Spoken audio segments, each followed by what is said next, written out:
Today's topic because we're all feeling pretty happy today, but Heather wants us to talk about encountering negative people, all those negative Nancys. Yes, they're out there. Try as hard as we might to avoid them, Heather. We can't seem to shake them. We all have someone in our life that adds negativity, whether they just don't make us feel good or they make us feel inferior or guilty. They may be manipulative, judgmental, self-centered, controlling, and we want to limit our exposure to these people because they create real emotional stress and trauma in our lives. And the biggest determinant of our happiness, it is not money. It is not how big your house is. It is not beauty. It is not power. Instead, it's how others, particularly those that are closest to us, our friends, our family, our coworkers that we see every day, how they treat us. When the people close to us are nice to us, we can't help but feel happy. And when they mistreat us or make us feel crappy, we are bound to be unhappy. And so our joy is in direct correlation to the quality of our relationships. And negativity and negative people, it is a disguised cry for help, to be respected, to be loved, to be in control. And remember, hurt people hurt people. And so part of what we have to do is recognize their pain. And the pain someone else has caused this person is pouring out onto others. And so we need to protect ourselves so that their pain doesn't become our pain. And so we're going to do a little bit of reframing. And I want to ask you, Nicole, think about someone negative in your life, or maybe you had a negative experience with. What did you learn from them or that experience? What did I learn? I definitely don't like the way it makes me feel, and it's like an organic kind of a process. It's like it kind of washes all over you. Their negativity ends up kind of taking over the way I'm feeling inside, and I don't want that. And so when it comes to how you felt, so kind of take yourself back to that moment. Do you think that experience taught you to think differently about yourself in terms of, I don't want to be around a person like this anymore, or I'm not willing to put up with the way they're treating me? Did you learn something in that regard? Fair. So, yes, as I have matured, for sure, I have learned that it is more about them than it is about me. And so I just try to stay in my lane, do what I need to be doing, and let them manage their business on the other side of the street. And you're so right. It takes time to see the lesson, but a lot of times negative people and negative experiences, they do teach us things. Sometimes we learn to stand up for ourselves because someone keeps crossing a line and you finally find your voice. And it's like, oh, she's in there. There it is.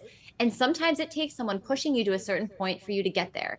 Sometimes we learn how to enforce boundaries. No, I will not be doing that. Or you know what? I can't be there at that time. So sometimes those negative experiences push us to a point where we actually find who's in here.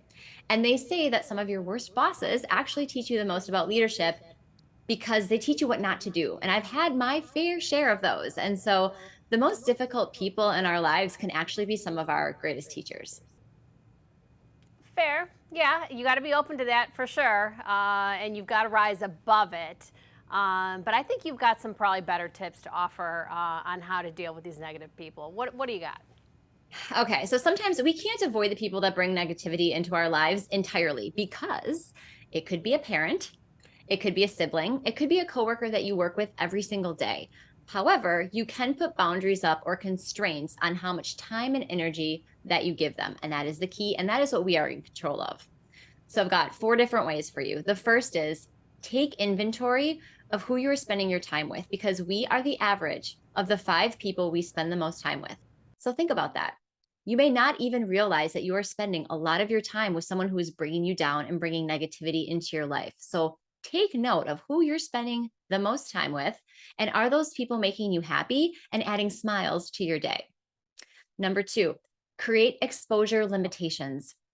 For example, and I hope my mom's not watching this. So if your mom can bring negativity into your life, I love her, but every time I call her, it's like, did you hear about this disaster? This person's dying. And it's like, okay, can we talk about something that's happy? So if somebody brings you down, instead of talking to them for an hour every day, I talk to my mom for about 20 minutes once a week, and I love my mother. Or if you have a coworker that is constantly complaining, it's like, great, come on, I give you 5 minutes. I'm going to set the timer for 5 minutes. You can vent for 5 minutes, and then we are moving on. Or if you know someone just is never supportive, they never react well to if you've got news or you've made a decision, don't tell them right away. Protect your peace. And so you have every right when you know someone's going to be raining on your parade, you have every right to create a rain delay. So don't tell them right away. Number 3, do not feel pressure to commit to them. Sometimes people that are negative, they're demanding and they want you to commit. Well, can you just do this? Can you pick this up for me? Can you commit to this thing? Do not commit. Resist the urge to say yes. Instead, say, let me check, or I need to get back to you, but give yourself the space you need so you can properly respond how you want to without pressure. And number 4, you know what? Lastly, if you're experiencing a lot of toxic behavior from someone, you might actually want to seek professional help, a mental health professional that can provide support and advice and different coping strategies for dealing with really toxic people. Because honestly, I think we should all come out of the womb with an assigned therapist that can help navigate life with us. I just think that should just be part of how life goes. And finally, just check how much you're letting bad vibes impact your day, because sometimes we pay way too much attention to the people that are bringing us down and causing us pain, and not enough attention to the people that bring light and joy into our lives. You're 100% correct, because people who bring light and joy like you do to my life make it so much better than any one negative person can make it worse. Girl, That's right. thanks for this. This was helpful. I appreciate it. For all of you negative Nancys and Nellies out there, you might be, using a call for help when you're being so negative, but that doesn't necessarily mean I have to pick up the phone. I hope you enjoyed this episode of our Joy Corner. Check out our girl guide, Heather Boschke, on LinkedIn.